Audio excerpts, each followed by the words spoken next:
2,70,2.7 ಲಕ್ಷ ಹುದ್ದೆಗಳನ್ನು ತುಂಬುತ್ತೇವೆ ಅಂತೇಳಿ ವಾಗ್ದಾನ ಮಾಡಿದ್ದಾರೆ ಒಂದು ವರ್ಷದಲ್ಲಿ. ಇದು 2.5 ವರ್ಷ ಆಗಿರೋದು. ಇದು ಒಂದು. ಈಗಾಗಲೇ ಶಿಕ್ಷಣ ಆರೋಗ್ಯ ಬಹಳ ಮುಖ್ಯ. ಶಿಕ್ಷಣ ಇಲಾಖೆಯಲ್ಲಿ 62,000 ಖಾಲಿ ಇದೆ. ಆರೋಗ್ಯ ಇಲಾಖೆಯಲ್ಲಿ 35,000 ಇದೆ.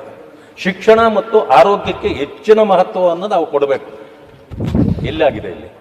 ಆಮೇಲೆ ಗೃಹ ಇಲಾಖೆಯಲ್ಲಿ 22, ಪಶುಸಂಗೋಪನೆ 10, ಪಂಚಾಯತ್ ರಾಜ್ 10,000, ಉನ್ನತ ಶಿಕ್ಷಣದಲ್ಲೂ 13,000.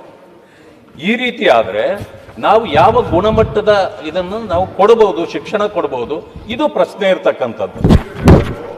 ಕರೆಕ್ಟ್ ಪಡ್ಕೊಂಡಿಲ್ಲ. ನಮ್ಮ ಎಜುಕೇಷನ್ ಮಿನಿಸ್ಟರ್ ಇಲ್ಲ. ಎಷ್ಟು ಸಾವಿರ ಟೀಚರ್ಸ್ನ ಒಟ್ಟಿಗೆ ಮಾಡ್ತೀವಿ ಅಂತ ಅನೌನ್ಸ್ ಮಾಡಿದ್ದಾರೆ ಅಂತ ಹೇಳಿ ಒಂದು ಅರ್ಧ ಗಂಟೆ ಟೈಮ್ ಕೊಡಿ. ನಮ್ಮ ಸರ್ಕಾರ ಬಂದ ಮೇಲೆ CM ಏನು ಹೇಳಿದ್ದಾರೆ ಅಂತಂದರೆ, ನಿಮಗೂ ಗೊತ್ತಿದೆ ಏನು ಈ ಇಂಟರ್ನಲ್ ರಿಸರ್ವೇಷನ್ ವಿಚಾರದಲ್ಲಿ ಸ್ವಲ್ಪ ಪೆಂಡಿಂಗ್ ಇತ್ತು ಅಂತ. ಆ ಪ್ರಾಬ್ಲಮ್ ಸಾರ್ಟ್ ಔಟ್ ಅದ. V are committed. 2 ಲಕ್ಷ ಹುದ್ದೆಗಳನ್ನು ನಮ್ಮ ಸರ್ಕಾರ ಏನು ವೇಕೆನ್ಸಿ ಇತ್ತು ಅದನ್ನು ನಾವು ಕಂಪ್ಲೀಟ್ ಮಾಡಬೇಕು ಅಂತ ನಾವು ಟೈಮ್ ಲೈನ್ ಫಿಕ್ಸ್ ಮಾಡ್ಕೊಂಡಿದ್ವಿ. We are committed, will do to it. ನೀವು ತಲೆನೇ ಕೆಡ್ಸ್ಕೊಳಕ್ ಹೋಗ್ಬಿಡಿ.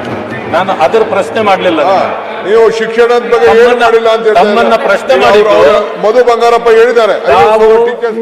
ಒಂದು ಮಾಡ್ತೀವಿ ಅಂತ ಅಧಿಕಾರಕ್ಕೆ ಬಂದ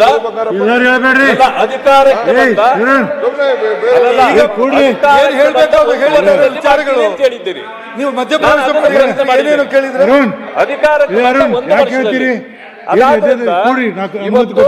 ಒಳ ಮೀಸಲಾತಿ ಪ್ರಶ್ನೆ ಮಾಡಲ್ಲ. ಯಾಕಂತಂದ್ರೆ ನಿಮ್ಮ ಸಪೋರ್ಟ್ಗೆ ಈಗ ಒಳ ಮೀಸಲಾತಿ ಬಂತು.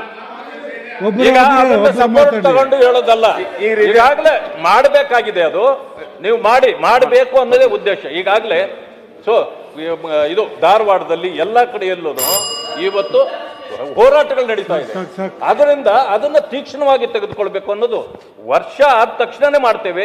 2.5 ಲಕ್ಷ ಹುದ್ದೆಗಳನ್ನ ನಾವು ಒಂದು ವರ್ಷದಲ್ಲಿ ಮಾಡಿ ತುಂಬುತ್ತೇವೆ ಅಂತ ಹೇಳಿದ್ವಿ. ಅದು ಫುಲ್ಫಿಲ್ ಆಗಿಲ್ಲ. ಅದು ನನ್ನ ಪ್ರಶ್ನೆ ಇರ್ತಕ್ಕಂಥದ್ದು. ಆದ್ರಿಂದ ಈಗ ಇಂಟರ್ನಲ್ ರಿಸರ್ವೇಶನ್ ಸೇರಿಸಿ ಆದ್ರೂ ಶೀಘ್ರಗತಿಯಲ್ಲಿ ಇದು ಮಾಡಬೇಕು. ಇಲ್ಲ ಅಂತಂತಂದ್ರೆ ಯುವಕರಿಗೆ ಬಹಳ ಅನ್ಯಾಯ ಆಗ್ತದೆ.